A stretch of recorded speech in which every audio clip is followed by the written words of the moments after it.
यानी साधक जब साधना के पथ पर बढ़ता है तो जो सद्गुण, जो अच्छे लोग हैं ना, वो भी विरोधी बनेंगे साहब। जो तुम्हारी सहायता किया करते थे, सहयोग करते थे ना, वो लोग भी तुम्हारा विरोध करेंगे। हट जाए यहां से, वापस चले जाए यहां से। अगर इस प्रकार का विरोध जीवन में आता है तो गुरु के रूप में श्री बृहस्पति जी ने आकर के उस बाधा को हटाया। ये चौथी बाधा थी। पांचवी एक बाधा है। इधर जो भरत भैया जा रहे थे, सीता जी ने स्वप्न देखा, राम जी से सुनाया। राम जी के मन में एक बात आ गई कि ऐसा सपना ठीक नहीं है। तभी उत्तर दिशा की ओर देख रहे थे, धूल और पक्षियों को उड़ते हुए देखा।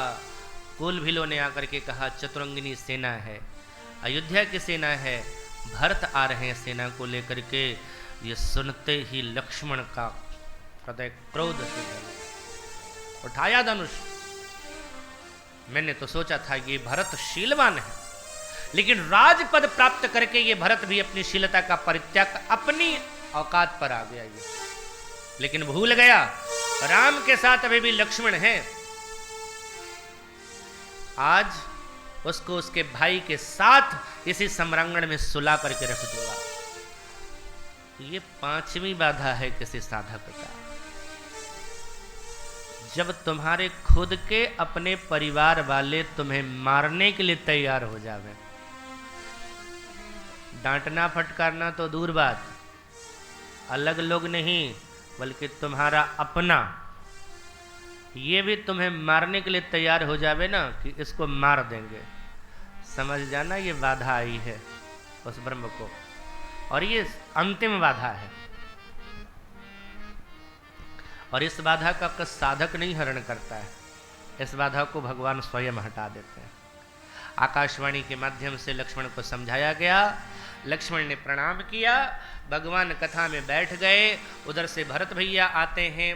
दूर से ही निषाद राज गुह ने दिखाया कि वो देखिए पाकड़ का पेड़, जम्बू का पेड़, वो रसाल आम का वृक्ष, और उन्हीं वृक्षों के बीच में वो जिन तरुण वर्ण मध्य बट सुहा, वो जो बट वृक्ष है उसी के नीचे बैठ करके भगवान कथा सुन रहे हैं। भरत भैया राम राम कहते हुए आगे बढ़ते हैं। और जब राम कहते हैं ना तो उमगत प्रेम मनहु चहु पासा।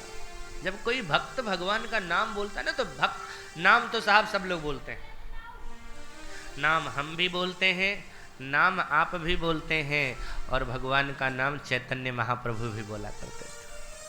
चैतन्य महाप्रभु जब बोलते थे ना तो हिंसक पशु भी हिंसा का त्याग करके सब उनके पीछे पीछे चल पड़ते थे। तो भरत भैया भी जब ही राम कही ले ही उसासा, तो उमगत प्रेम मनहु चहु पासा। दूर से भगवान का दर्शन किया, और दर्शन करके भरत भैया को लगा कि उनके सामने उनके पास जाकर के अगर प्रणाम करूंगा तो उनकी नहीं भी इच्छा होगी तो भी मुझे उठा लेंगे। लेकिन अगर दूर में गिरूंगा ना, अगर मुझे अनुकूल समझेंगे तभी उठाएंगे, अगर प्रतिकूल समझेंगे कि मैं राम का विरोधी हो तो नहीं उठाएंगे। उठाएंगे तो उठूंगा, नहीं उठाएंगे तो जिंदगी भर पड़ा रह जाऊंगा। ये सोच करके भरत भैया पाही नाथ कही पाही गोसाई, पाही नाथ कही पाही गोसाई, पाही नाथ कही पाही गोसाई, पाही नाथ कही पाही गोसाई। भूतल परे हो लकुट की नाई, भूतल परे हो लकुट की नाई, भूतल परे हो लकुट की नाई, भूतल परे हो लकुट की नाई। पाहीनाथ कह करके वहीं से गिर पड़े। यानी अब भगवान के पास पहले तो पैदल चल करके जा रहे थे, अब पैदल नहीं, दंडवती परिक्रमा होने लगी, यानी शरीर गिरा दिया उन्होंने। और तभी से चित्रकूट या अन्य जगहों पर एक परंपरा चल पड़ी है दंडवती परिक्रमा की।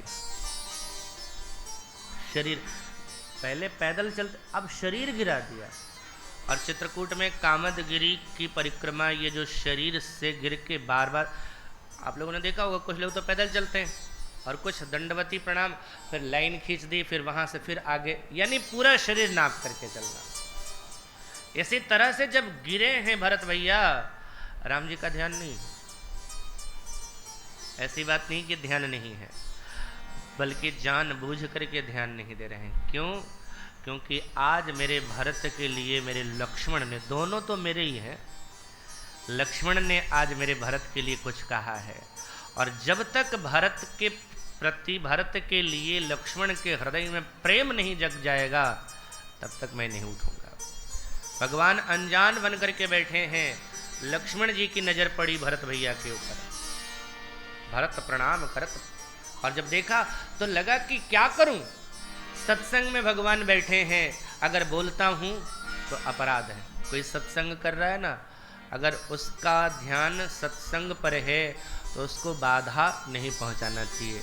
ये तो कथा सुनने का नहीं, कथा सुनने का बाधा पहुंचाने का अपराध लगता है।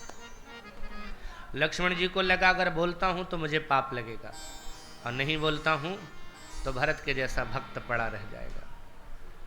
कुछ देर तो चुप रहे, मिली न जाई नहीं गुदरत बनई। न वो कहते बन रहा है उनको कि राम जी से कहें, न उधर ध्यान जा रहा है। तुलसीदास जी कहते हैं, मुझसे तो लक्ष्मण की गति नहीं कही जा रही है, सुकवि लखन मन की गति भनई। जो कोई बढ़िया कवि है, मैं तो कवि हूं नहीं, कोई बढ़िया कवि ही लक्ष्मण के मन की गति को कह सकते हैं।